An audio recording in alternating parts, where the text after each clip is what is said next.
Field reports from the strange. This is Obscura Bureau. You might not know this, but in the recent days, around the end of the year, this is the place I was fortunate enough to visit to enjoy the final days of 2024. This area has very strong winds, so going out to the balcony early in the morning is very pleasant. Additionally, the sunset view is also very beautiful, making this an excellent healing spot for those lucky enough to come here. But afterward, of course, I had to return home. Perhaps this is the first time everyone gets to see what my house looks like. Since I've been away for a few days, the first thing to do upon returning home is to clean up the house. This was on a Saturday morning, and I had to drop my girlfriend off at work first before coming back to clean. So it's around 9 in the morning. Because my house has cats, the first thing to do is always to vacuum around the house. And you might not realize it, but those with many problems and thoughts in their heads often need to find something to do to alleviate them.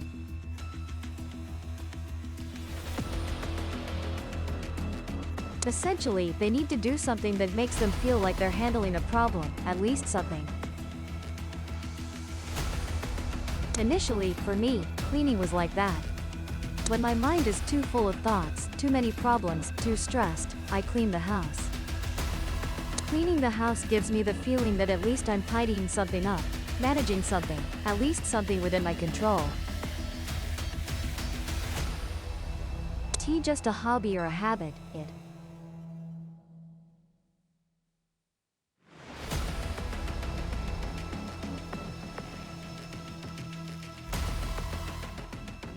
Because if I don't have the habit of cleaning my own house, who will do it for me?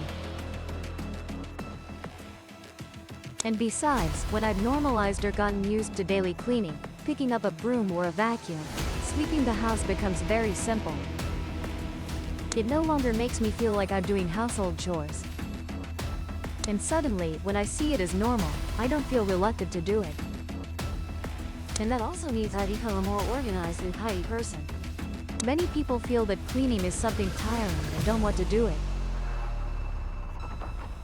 I see my siblings often pushing each other to avoid washing dishes. And I myself am used to cleaning and washing dishes, so I often volunteer to do those tasks. Now, I view it differently. Before, cleaning was to clear my mind and reduce confusion, but now cleaning is to make myself feel relaxed and at ease, because honestly, when I see everything around me becoming neat and orderly, I don't have many negative thoughts. Tino, if you understand what I.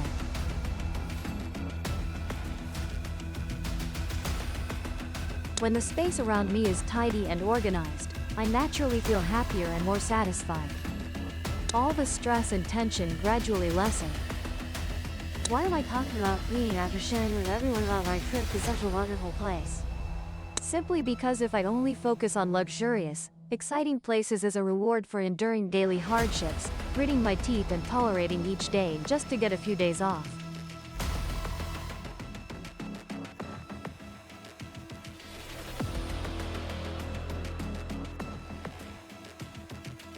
Then honestly, my life would only have a few happy days in a whole year.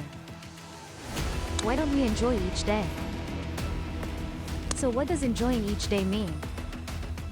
Well, as you can see here, I'm really enjoying the act of cleaning. There, cleaning is a way to enjoy life instead of having to travel. It might sound a bit hollow, but this can be understood as if you only have 2 to 3 weeks off in a year to truly enjoy life. I already have about 300 days in a year to enjoy this life.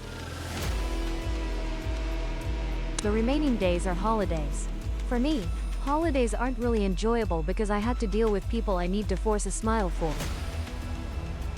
Otherwise, I really enjoy and feel comfortable because, as I say, each day like this is more than enough.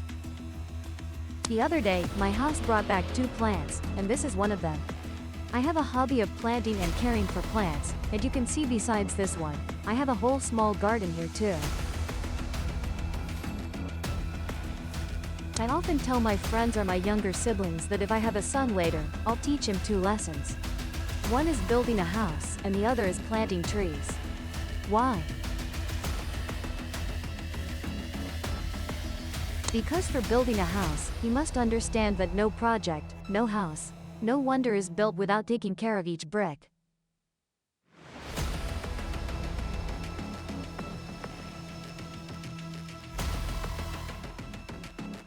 Any place, even the moon, is built brick by brick. We must care for each brick, we need to be resourceful, we need to strive to shape each brick for the whole project to be complete and beautiful.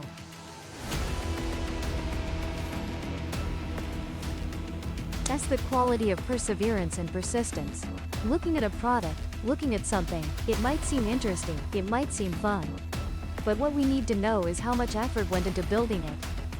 And to build it like that, we need to care for it bit by bit. That.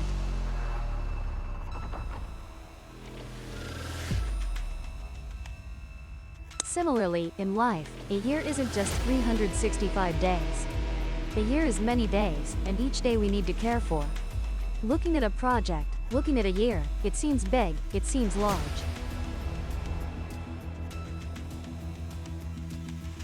But when we look closer, each brick is each day, and each day is 24 different bricks. How we use those 24 bricks and how we care for them is what matters. If we just skim through like watching flowers from horseback, nothing is truly interesting. It only looks beautiful. That's the lesson called planting trees. Planting trees means we can.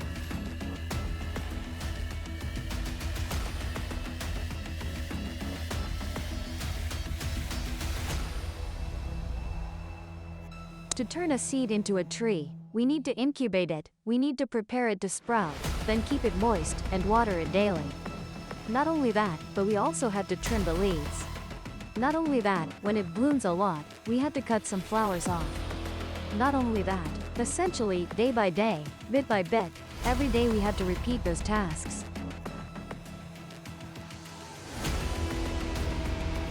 But we must know what the outcome will be. Even if the work is repetitive, watering the plant every day, caring for it little by little. But what is the result? It will grow into a tree, it will bloom, it will bear fruit if it's a fruit tree.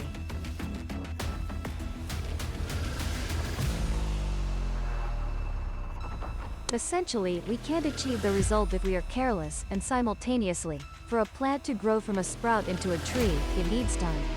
So the second lesson, planting trees, is about patience, about endurance. Everything needs time to mature.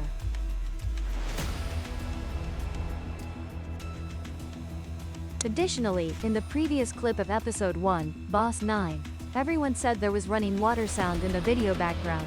That was actually the cat waterfall.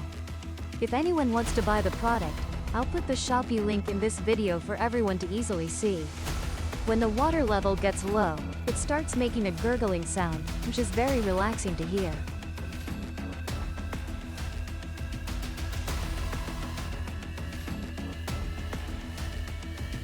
That's that simple.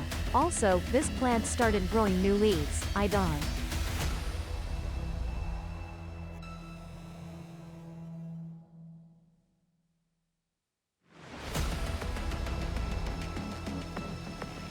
I'm not sure what benefit wiping leaves has, but I dawn.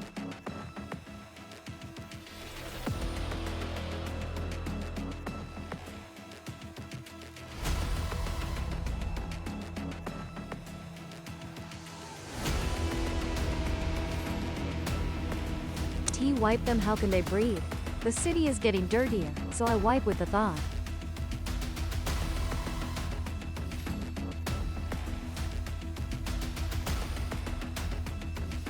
They've been out playing these past few days, so haven.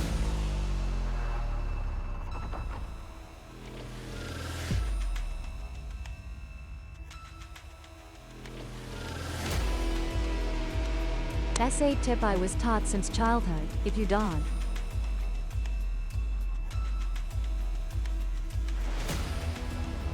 If the egg sinks, it means it's still usable. Fortunately, all 6 eggs I put in sank, so I boiled all 6 to eat. Additionally, the cabbage in the fridge is still edible, so I'll boil that too. Simply because I tea cooked yet or the food isn.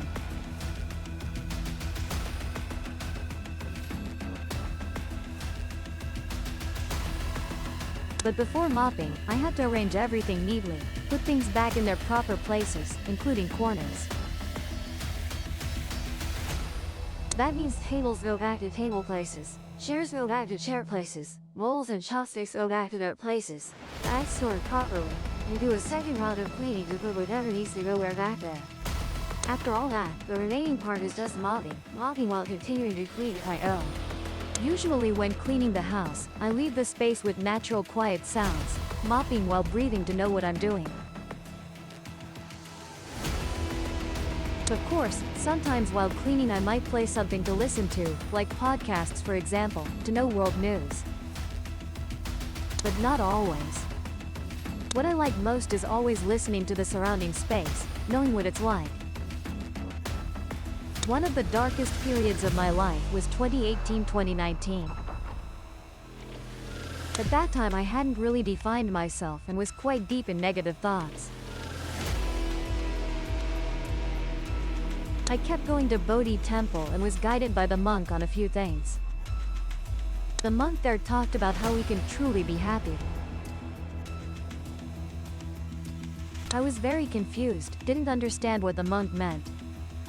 The monk further explained about humans being born from nature and how to connect with nature. I didn't understand. Back then my thinking was childish and I knew nothing. Early 20s, what did I know? After that the monk said more like this. Do you know how to listen?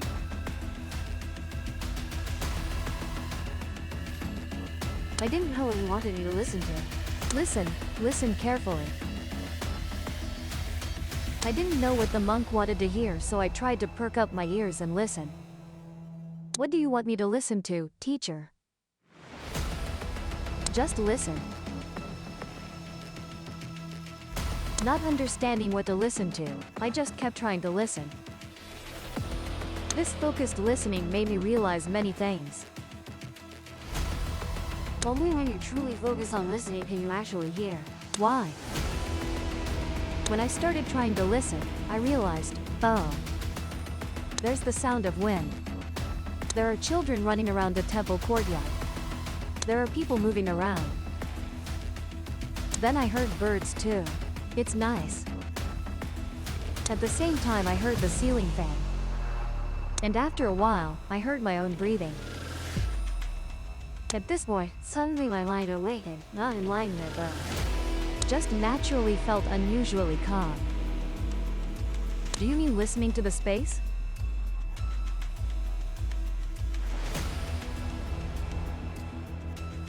Because I hear the wind, my breathing. Sometimes I even hear my heartbeat. That's right. Do you know what you? I didn't really understand. I thought you were asking a rhetorical question. Did I ask again, or did you mean to listen to the surrounding space? You answered no. What you are doing is meditation. Meditation is not an action. Meditation is not about sitting there and trying to meditate. Meditation is when you place your mind in the present moment. To be aware of what's around and keep your mind still. At that moment, I suddenly realized during the process of focusing, concentrating on listening, my mind stopped thinking. And for the first time, I truly understood what it means to think nothing at all. I genuinely understood that. Because usually, if I'm not doing anything, my mind drifts between various thoughts and imaginations. Especially for creative professionals, or not doing anything is actually doing a lot. Imagining, composing, writing scripts in the head. Doing anything, I wasn't. I was simply listening. Suddenly I felt refreshed. Truly felt relaxed and light. I really liked that feeling. From then on, I learned a skill. When too tired or stressed, I would try to listen. I remained silent. Still doing whatever I was doing, but I would listen more. I heard the wind, the cars, the people. Then from daily listening, I started expanding to other ways of listening. When talking with others, I listen more. Listening more isn't just being silent for them to talk, but truly listening. Listening here isn't just letting sounds enter the ears, but trying to understand what they are saying. Trying to feel their tone of voice. Trying to sense their nuances. To see how they feel sad or happy and why they feel that way. Then I can ask questions. They will continue to answer. They will keep talking and I will keep listening. Moments like that make me feel life is more meaningful. Daily conversations are no longer just ordinary chats, but now they become sharing, heart-to-heart connections. My heart beats slower. I see life as more colorful. People have more emotions. Listening isn't just for daily conversations or doing household chores. But listening here also includes listening to myself. I hear myself saying many things. I place myself outside of myself. I put myself in an objective position. My person. I listen to myself to understand what I truly want to say. Sometimes I want one thing, but what I say isn't what I truly want to express.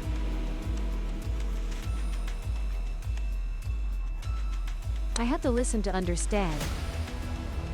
If we don't listen, how can we understand ourselves? Just the act of listening alone has shown me so much to comprehend. I have been practicing this listening skill for many years until now. And to this day, I'm still trying to listen even more. Slowly, leisurely, and calmly to receive everything instead of resisting. It's interesting that during the process of practicing more listening, my ego unintentionally began to diminish. I naturally feel myself becoming smaller. When the world is so vast with countless things happening, I used to feel overwhelmed, but now I find it magical and interesting. While walking, I listen more and see the beauty around me. Living in a different place, I feel the surroundings lack vitality. So naturally, my life has become gentle and comfortable. Of course, work, life, and relationships still bring certain stresses. But at least now I've found a place not to relieve stress, but to find inner peace. Before, it was simply a lesson the teacher taught long ago. But it has stayed with me until now. I don't know the exact term for it. Just know that I live as if meditating, simply that. Therefore, I hope these shares can touch your hearts, so you understand what I want to convey. By now, the rice is cooked and the house is quite clean. I still have what's almost the most important task in this house, which is taking care of these furry animals. The first one I picked up around 2018-2019. The second one came to the family around 2020. And the third one is tiny but doesn't appear here. It's timid, fearful, and often hides. The house once had 3 cats, but actually there were 4 to 5 before. But later gave some away. Product.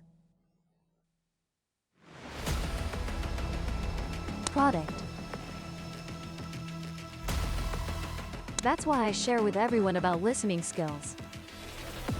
Instead of breathing, because cleaning the house and smelling that would mean dying with the cats. Raising cats has its own interesting aspects. Before I had dogs, I liked dogs more than cats. I like happy animals that rush to you to show their joy.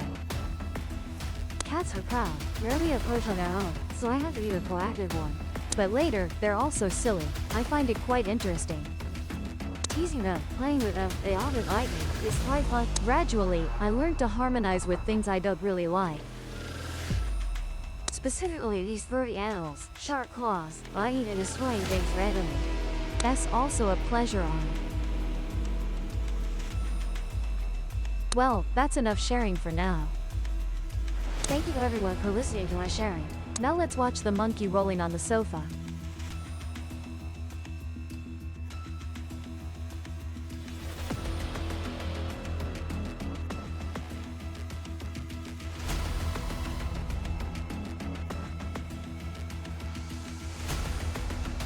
Welcome everyone.